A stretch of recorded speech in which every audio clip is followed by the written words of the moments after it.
আজকে একটা প্রয়োজনীয় জিনিস কিনবো বলেই বাজারে এসেছিলাম, যেটা অনেক দিন ধরেই কিনবো ভাবছি, কিন্তু কেনা হচ্ছে না। তো আজকে চলে এসেছি। দেখো, এখানে প্রচুর রকমের প্লাস্টিকের সব জিনিসপত্র আছে, প্লাস্টিকের, ফাইবারের সব রকম। দেখে এত ভালো লাগছে না, মনে হচ্ছে সব কিছু নিয়ে যায়। আর এদিকে রয়েছে সোফা চেয়ার, প্লাস্টিকের টব, প্লাস্টিকের বাস্কেট, সব কিছু। ঘুরতে এসে চেয়ারে বসে পড়েছে, আর ওকেও একটু নিয়ে নিলাম ভিডিওতে। আর এদিকে দেখো কত কিছু, যা দেখছি সবই মনে হচ্ছে আমার প্রয়োজন, সবই মনে হচ্ছে নিই। জিনিসপত্রে আমার আর মন ভরে না, আমি নিয়ে নিয়ে ঘর বোঝাই করে ফেললি। কিন্তু তা বললে তো হবে না, আজকে আর উল্টোপাল্টা কোনো কিছু নেওয়া যাবে না, শুধু যেটা প্রয়োজন শুধু সেটাই নেব বলে এসেছি। তো সেটাই আমি খুঁজছি যে এখানে আছে কিনা।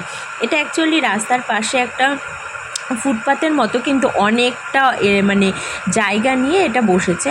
তো লরিতে করে আসে, এখানে হচ্ছে গিয়ে প্রত্যেক মঙ্গলবারে বসে, সেখান থেকে যা প্রয়োজনই না। এই যে ফাইনালি আমি পেয়ে গেছি যেটা আমি নিচ্ছিলাম। এটা হচ্ছে ফ্রিজের স্ট্যান্ড। আমি ফ্রিজটা তো অনেক দিন হলো কিনেছি, কিন্তু স্ট্যান্ডটা কেনা হয়নি, সেটাই নিলাম। আর এদিকে দেখো এই কোমরটা না, পোর্টেবল কোমরটা হেভি সুন্দর দেখতে।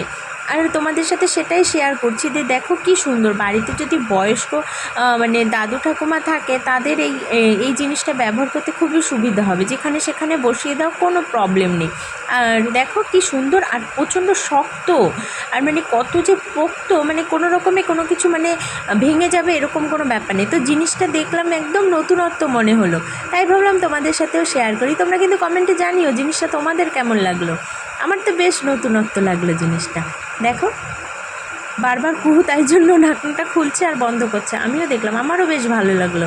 তোমাদের কেমন লেগেছে বলো তো? জিনিসটা কিন্তু বেশ কাজের, বলো।